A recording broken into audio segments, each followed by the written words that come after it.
a polygamous religious leader who claimed more than 20 spiritual wives, including 10 underage girls, was sentenced to 50 years in prison on Monday for forcing girls as young as 9 years old to submit to criminal sex acts with him and other adults.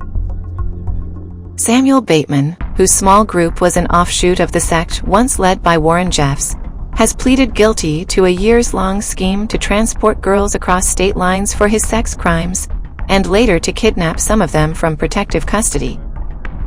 Under the agreement, Bateman pleaded guilty to 1 count of conspiracy to commit transportation of a minor for sexual activity, which carries a sentence of 10 years to life imprisonment, and 1 count of conspiracy to commit kidnapping, which is punishable by up to life imprisonment.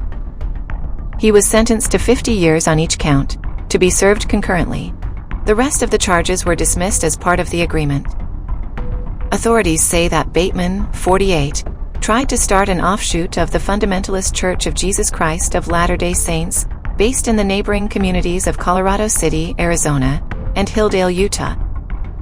The Fundamentalist group, also known as Fields, split from the mainstream Church of Jesus Christ of Latter-day Saints after Mormons officially abandoned polygamy in 1890.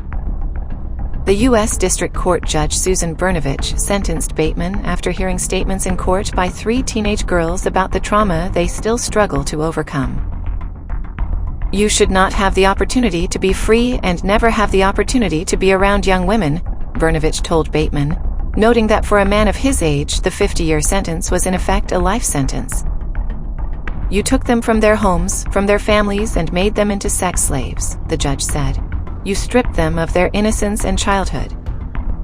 A short competency hearing that was closed to the public was held just before sentencing to discuss a doctor's assessment of Bateman's mental health. The defense had argued that Bateman could have benefited from a maximum of 20 years of psychiatric treatment behind bars before being released.